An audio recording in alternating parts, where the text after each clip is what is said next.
and fitted with 26 Ku band and 14 C-band transponders. This allows the satellite to cover a wide variety of broadcast and telecommunication applications, including satellite TV, internet access, and emergency communication services, and much, much more. The satellite will be operated by the Bangladesh Telecommunication Regulatory Commission, or the BTRC. Located at 119.1 degrees east, Bangabandhu Satellite 1 will provide direct-to-home services, video distribution, and very small aperture terminal communications across Bangladesh. The satellite will also provide broadband connectivity to rural areas throughout the country. The satellite's mission is expected to last at least 18 years. The launch of Bangabandhu Satellite 1 is a key milestone for the country of Bangladesh. And to acknowledge this effort, we have a special message from the CEO of Thales Alenia Space, and its messages to the teams who made this mission possible. Today is an important day for Bangladesh and for all of us. Bangabandhu Satellite 1 is, without any doubt, a pioneering and ambitious program that will mark the history of Bangladesh. And I'm very proud of Alenia Space to be part of this exciting story.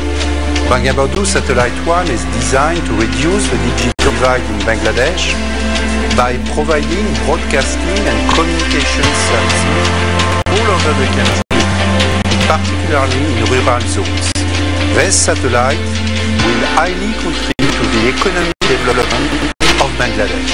Being the country's first telecom satellite, it also represents the confirmation of Bangladesh's entry into the high-tech space sphere. And at Thales Alenia Space, we are delighted to contribute and make this happen. The teams from Bangladesh worked with us in a very professional and human way. We will never forget the emotional and decisive moment of the satellite's acceptance review in our clean rooms. The entire delegation, with the Bangladeshi flag in their hands, began to sing in unison in front of a huge silvery mass of the Bangabandhu Satellite 1. It's moments like these that really lend meaning to our motto, Space for Life. Thanks teams for their large contribution, for having delivered in Bangladesh, and SPI for the close cooperation with our teams on the program. I would like to warmly thank BTRC for entrusting us with the first site. From beginning to end, you can count on Thales Alenia Space. Joy Bangabandhu, joy Bangladesh. We're now at about T-minus 6 minutes and 30 seconds, and at this point, stage 1 and stage 2 are just about fully loaded, almost 1 million pounds of kerosene fuel and liquid oxygen. The second stage is 100% full of RP1 and about 85% full of liquid oxygen. The first satellite this afternoon. Around the T-minus 7 minute mark, we began our engine chill procedure. The propellants are much colder than the engines, and so it's important to get the engines to the correct temperature by slowly flowing propellant through them before ignition. Liquid oxygen in particular is so much colder that it would turn into a gas upon first contact, which would be a pretty hard start for the engine. The next major activities, the strong back, that's the white structure right next to Falcon 9, will open and slightly retract away from the rocket. It will fully recline as soon as Falcon 9 leaves the pad. At T-minus 3 minutes, we'll be performing an engine wiggle. That's double checking to make sure that the vector control system is working properly. The system allows the engine to steer Falcon 9 during its descent. At T-minus 60 seconds, you'll hear that Falcon 9 is in startup mode, which means that the rocket's internal flight computers have taken over the countdown. One more interesting change for this mission in particular relates to how we're using the Merlin engines. In Block 4, the engines were used with a constant chamber pressure. And because engine thrust depends on both chamber pressure and external atmospheric pressure, the engine thrust would slowly increase by 10 or 15,000 pounds per engine during ascent. The difference here is that for Block 5, we'll be maintaining a constant thrust of 190,000 pound force until cutoff, which means that we'll be slowly decreasing the engine's chamber pressures over time in order to compensate for the decreasing atmospheric pressure during that ascent.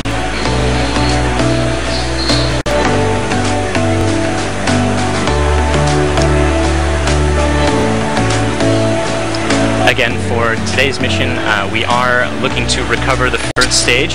This is the usable version of the Block 5 rocket, at least 10 times reused and potentially up to 100. The drone ship, Of Course I Still Love You, is currently on standby in the Atlantic Ocean, ready to catch the first stage during its descent. Bangabandhu Satellite 1 is currently looking pretty healthy, entirely healthy, and we're excited to get that into its geostationary transfer orbit. The range is currently go, and the weather is also still looking good enough for us to launch today. At this point, we're just outside of T-minus 3 minutes, so let's listen in to the last few minutes of terminal count.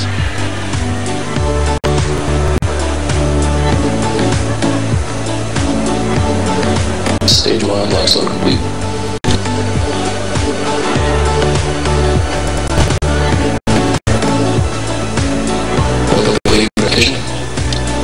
Strong back loader complete 88.5 degrees.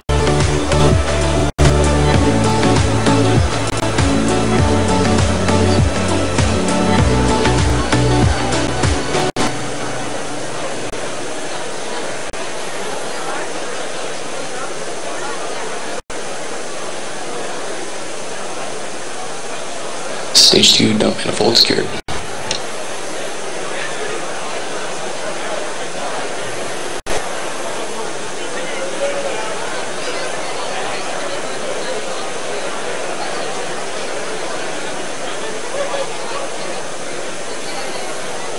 Stage 2 locks throttle and back.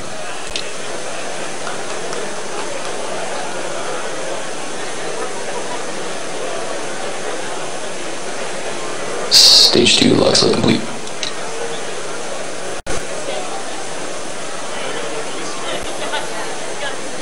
Falcon 9 is on internal power.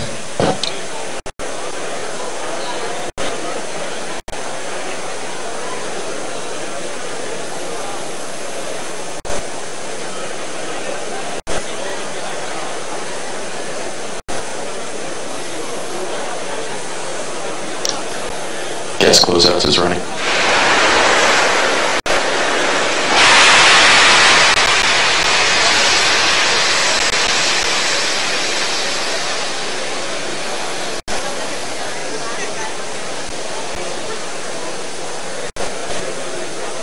M1D fuel bleed complete.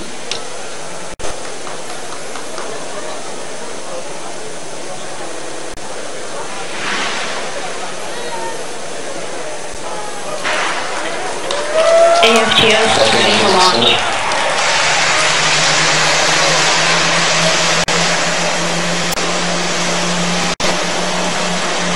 Company countdown, we've had a launch abort sequence start.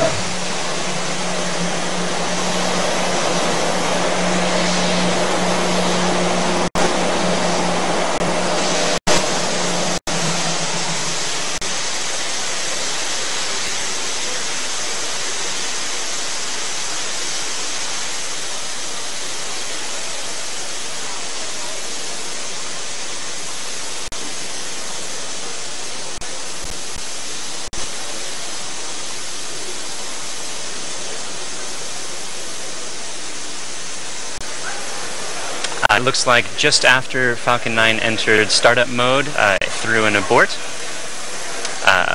We're currently looking into a little more details to see if we're able to continue today's mission. If not, we'll be using our backup day tomorrow at about the same time.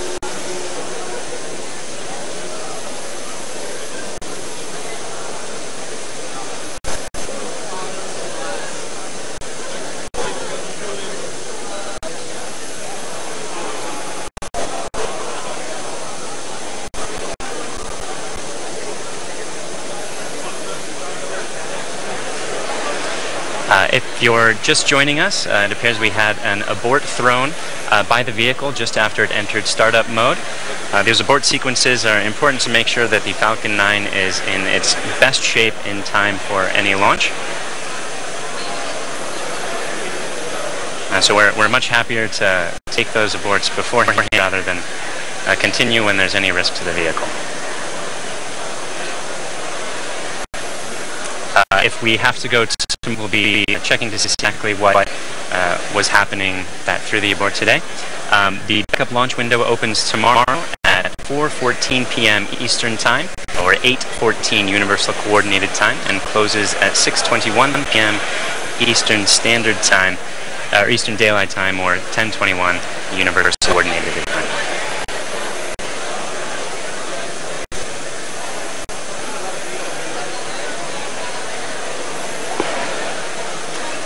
Hang on for a few more moments. We're waiting for official from Countdown.net, and we'll get back to you shortly.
Again, if you're just joining us, we had an abort just before our predicted launch time of 5:47 p.m. Eastern Time. These are an important part of making sure the vehicle is healthy for launch. At this time, we're currently looking to discover the cause of the abort.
We're still looking to discover the cause of the abort that Falcon 9 threw just inside T-minus 1 minute.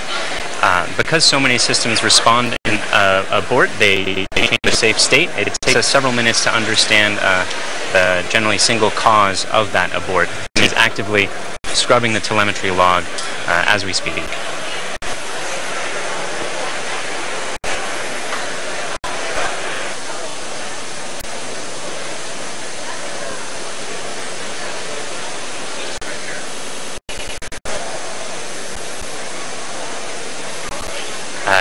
You just heard on the countdown net. We're still reviewing data to see if we're able to determine the cause of that abort.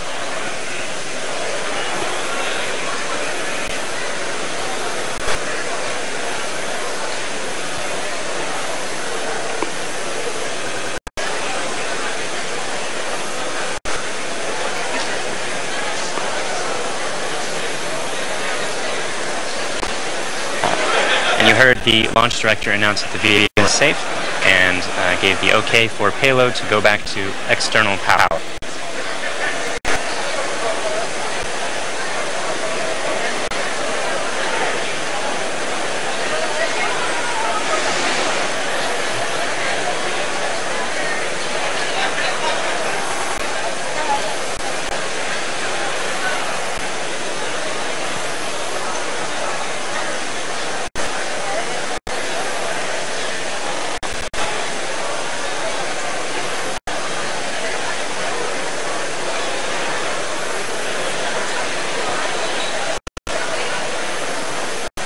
So we're still reviewing the telemetry logs. We're not yet scrubbed for the day. We're working to bring you that information as quickly as possible. If we're able to launch today, or if we are not able to launch today, excuse me, then our backup window is at about the same time tomorrow at 4:14 p.m. time, closing at 6:21 p.m. Eastern time.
We are still continuing to look at the data to determine if we can understand the cause of this afternoon's abort.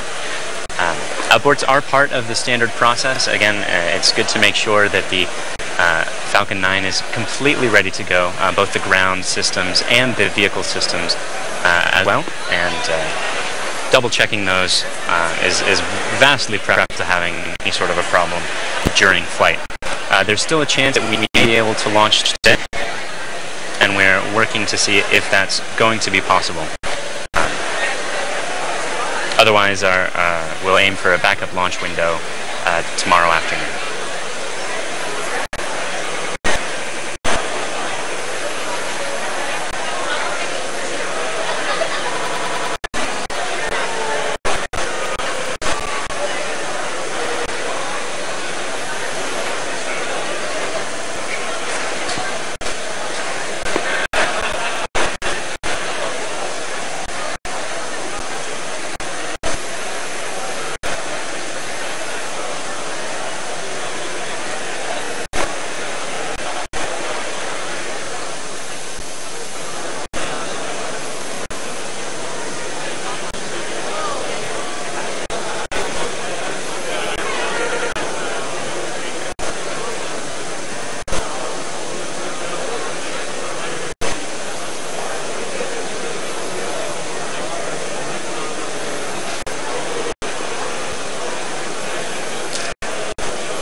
If you're just joining us, we had an abort at the very final stages of countdown within 1 minute for a launch time of 47 p.m. Eastern Time.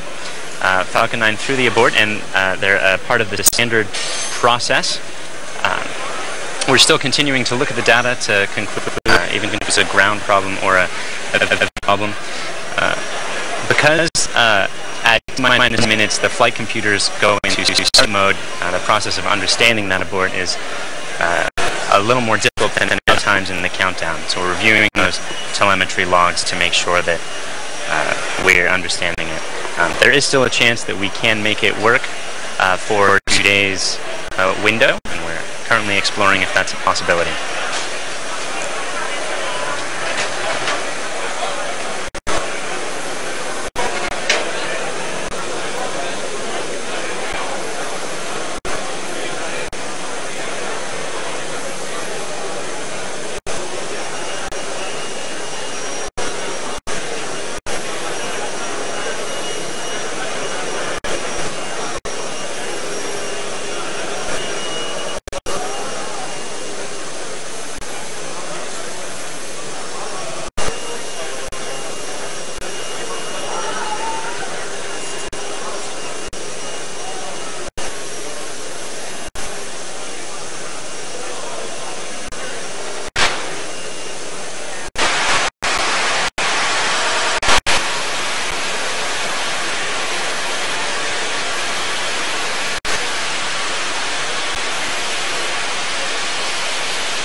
And if you're just joining us, you can see that it's a T-minus 15-minute clock at the moment in a yellow state, which means we're in a hold state.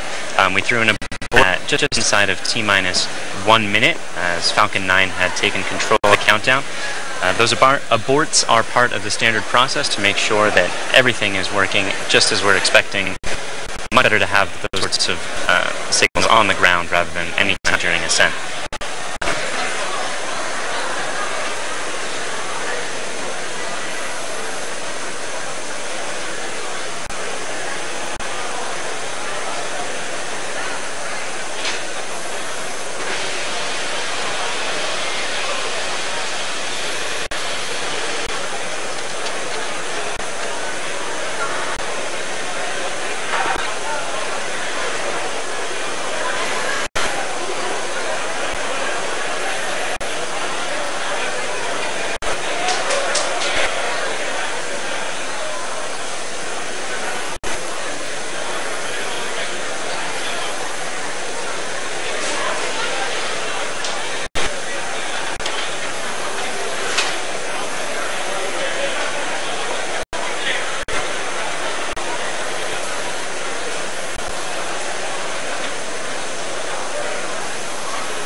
SCLD on countdown officially scrubbed for today, preparing for 24-hour countdown. And it seems like we are unable to reach the launch, to launch within the launch window for today at this time. We have concluded preliminary review, however, and have determined that the vehicle and payload are in good health, and will be aiming to launch tomorrow during our backup launch window at 4:14 p.m. Eastern Time, closing at 6:21 p.m. Eastern Time.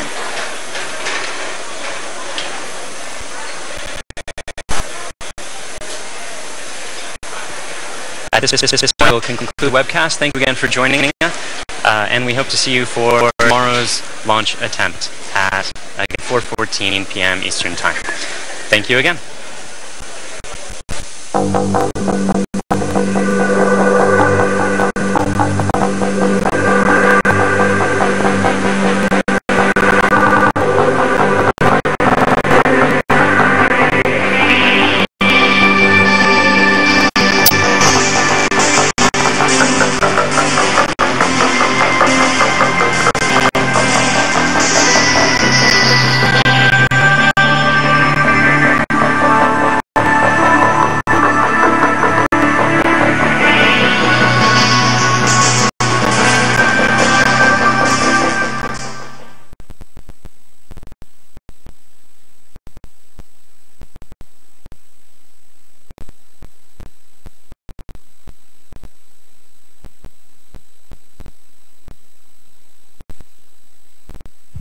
الله أكبر الله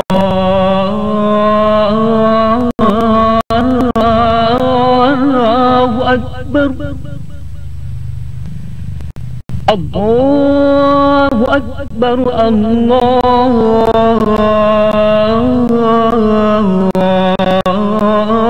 أشهد أن لا إله إلا الله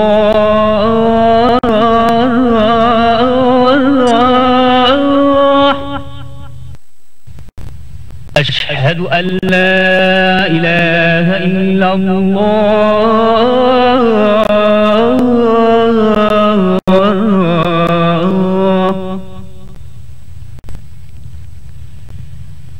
أشهد أن محمدا رسول الله